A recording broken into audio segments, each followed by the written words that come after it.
Hi friends, welcome to P Chemistry. In this video, we will learn about transition state theory. We can call as activated complex theory, also known as bimolecular theory. దీని అంటే ఇది biomolecular రియాక్షన్స్కి మనము transition state థియరీని తీసుకుంటామండి.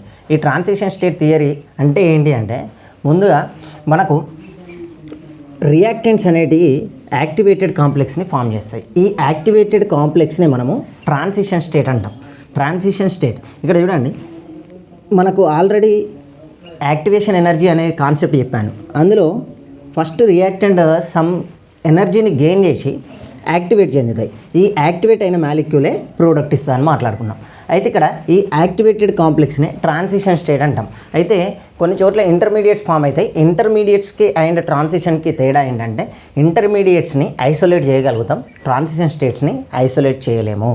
So మనకు transition state theory ఏం చెప్తుందంటే ఇక్కడ form అయినటువంటి ట్రాన్సిషన్ స్టేట్ నుంచి మనకు ప్రోడక్ట్ అనేది ఫామ్ అవుతుంది. సో మనకు ఇక్కడ ఈ కాన్సెప్ట్ని తెలుసుకునే ముందు అసలు ఎగ్జోథర్మిక్ ఎండోథర్మిక్ అనే రియాక్షన్స్ గురించి తెలవాలండి.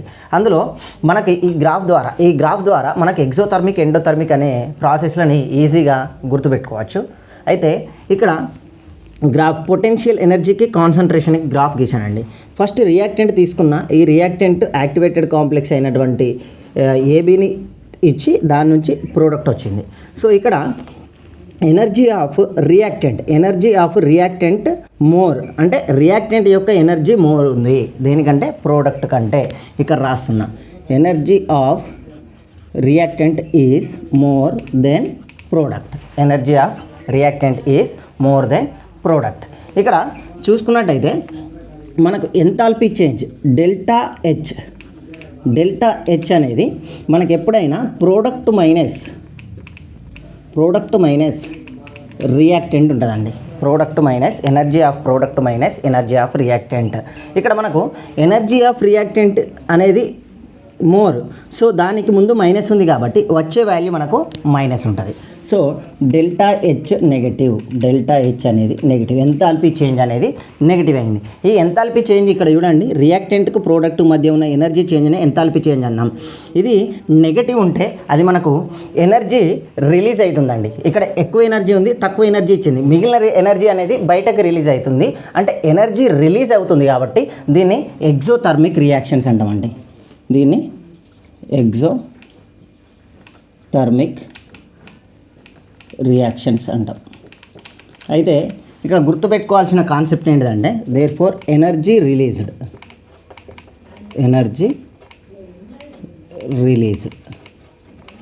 ఇది మనకు ఎగ్జోథర్మిక్ కాన్సెప్ట్.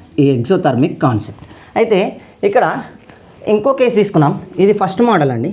సెకండ్ మోడల్లో చూసుకున్నట్టయితే ఇక్కడ రియాక్టెంట్ కాన్సన్ట్రేషన్ అనేది రియాక్టెంట్ ఎనర్జీ అనేది ప్రోడక్ట్ ఎనర్జీ కంటే తక్కువ ఉంది కాబట్టి product energy is greater than reactant energy. So ఈ ఫార్ములాని మళ్ళీ రాస్తున్నా. Enthalpy change delta H is equal to energy of product minus energy of reactant.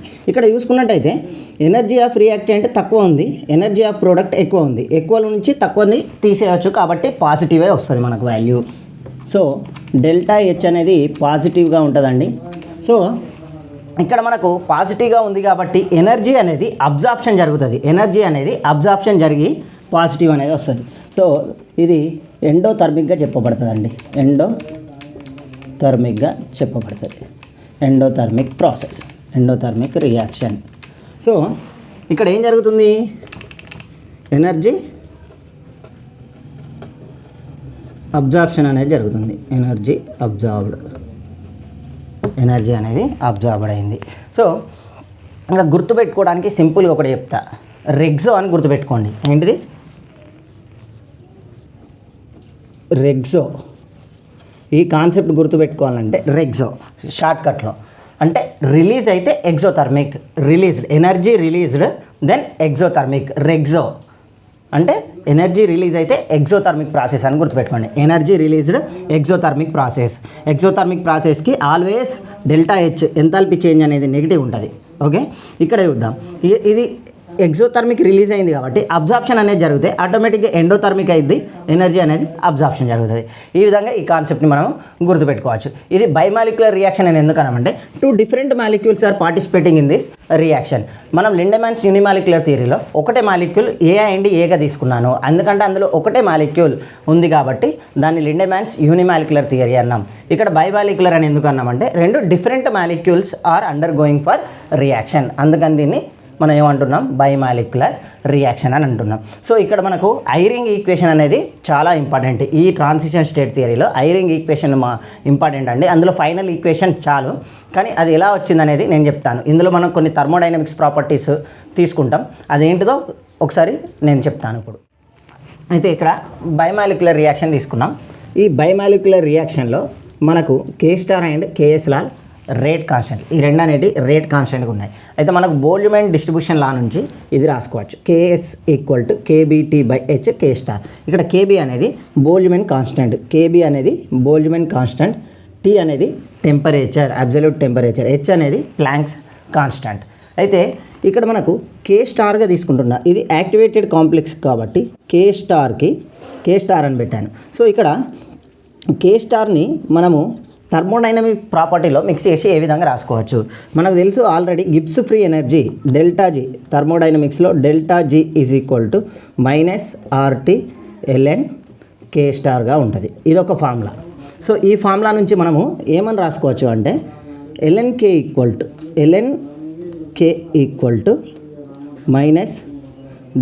-ΔG/RT. మన ఫైనల్గా K* కాబట్టి K* e పవర్ -ΔG/RTగా రాసుకోవచ్చు, ΔG/RTగా రాసుకోవచ్చు. సో మనము ఇక్కడ ఏం చేస్తున్నా అంటే నేను ఈ ΔGని థర్మోడైనమిక్స్ ప్రాపర్టీలో ΔG*గా పెట్టుకోండి, ఎందుకంటే ఇది యాక్టివేటెడ్ కాబట్టి స్టార్ అని పెట్టుకుందాం. ఓకే, ΔG* ΔH* T∆S∗ తీసుకున్నాను థర్మోడైనమిక్స్ ప్రాపర్టీలో. ఆల్రెడీ ఈ ఫామ్లో మనకు థర్మోడైనమిక్స్లో వస్తుంది, అక్కడ ఎక్స్ప్లెయిన్ చేస్తాను నేను. ఈ ΔG వాల్యూని నేను దీన్ని ఇక్కడ సబ్స్టిట్యూట్ చేస్తున్నా, ఈక్వేషన్ 2లో సబ్స్టిట్యూట్ చేస్తున్నా. Equation 2 we can write like this. Okay, K* e power -ΔH* T∆S* by RT ఉంది కాబట్టి ఈ RTని రాసేసుకున్నా. ఇది ఫార్ములా. సో దీంట్లో మైనస్ అప్లై చేస్తున్నా. అప్పుడు K* అనేది ఏ విధంగా రాసుకోవచ్చు, e పవర్ -ΔH/RT ప్లస్ మొత్తంగా రాద్దాం RT ప్లస్ T∆S*. ఈ విధంగా రాసుకోవచ్చు. సో ఇండివిజువల్గా రాసుకుంటే దీన్ని ఏ విధంగా రాయొచ్చు అంటే K* e power -ΔH/RT plus T∆S/RTగా రాసుకోవచ్చు. T cancel. సో ఇది ప్లస్ ఉంది కాబట్టి ఇది ముందు రాస్తున్నా, మైనస్ ఉంది కాబట్టి ఇది అటు రాస్తున్నా. K* e power ΔS/R -ΔH/RT.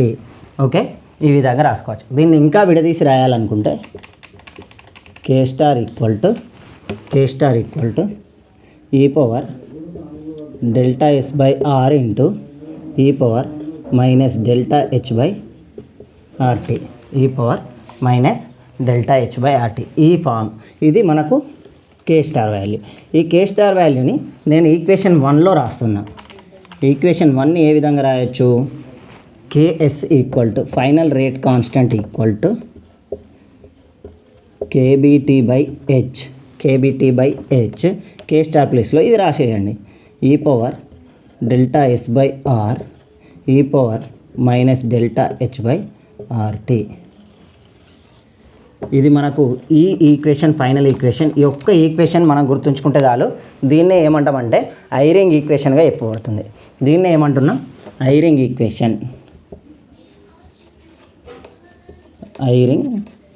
ఈక్వేషన్గా చెప్పుకుంటున్నాం. ఈ ఈక్వేషన్ అనేది ట్రాన్సిషన్ స్టేట్ థియరీలో ఈ ఐరింగ్ ఈక్వేషన్ అనేది ఇంపార్టెంట్ అండి. ఈ ఫైనల్ ఈక్వేషన్ని ఐరింగ్ ఈక్వేషన్ అంటున్నాం. ఏం లేదండి, ట్రాన్సిషన్ స్టేట్ థియరీకి థర్మోడైనమిక్స్ ప్రాపర్టీస్ని మిక్స్ చేస్తున్నాం. మిక్స్ చేస్తే మనకు ఫైనల్గా వచ్చే రేట్ కాన్స్టెంట్ వాల్యూనే ఐరింగ్ ఈక్వేషన్. ఈ ప్రాసెస్లో జస్ట్ ఇది ఒక్కటి గుర్తుంచుకుంటే చాలు, పడితే ఈ ఒక్క ఫార్ములా పడవచ్చు. అండ్ ఎగ్జోథర్మిక్ ఎండోథర్మిక్ కాన్సెప్ట్ అనేది ఇంపార్టెంట్ అండి ఈ ట్రాన్సిషన్ స్టేట్ థియరీలో. Okay, up to here transition state theory completed. దీన్నే మనం ఏమంటాం, యాక్టివేటెడ్ కాంప్లెక్స్ థియరీ అని కూడా అంటాం, అండ్ బయోమాలిక్యులర్ థియరీ అని కూడా అంటాం. అంటే ఇది బయోమాలిక్యులర్ రియాక్షన్స్కి ఉంటుంది కాబట్టి బయోమాలిక్యులర్ థియరీ అనొచ్చు. అండ్ ఐరింగ్ ఈక్వేషన్, ఇందులో వచ్చే ఈక్వేషన్ ఏంటి, ఐరింగ్ ఈక్వేషన్. క్వశ్చన్స్ ఇట్లా కూడా అడగవచ్చు. Eyring equation is example for transition state థియరీనా, కొలిషన్ థియరీనా, లిండెమాన్స్ థియరీనా, అర్హీనియస్ థియరీనా అన్నట్టు అడుగుతాడు. అందులో మనము చూజ్ చేసుకోవాల్సి ఉంటుంది. ఓకే, ఇక్కడికి మనకు దీంతో ఈ concept close. Okay, thank you.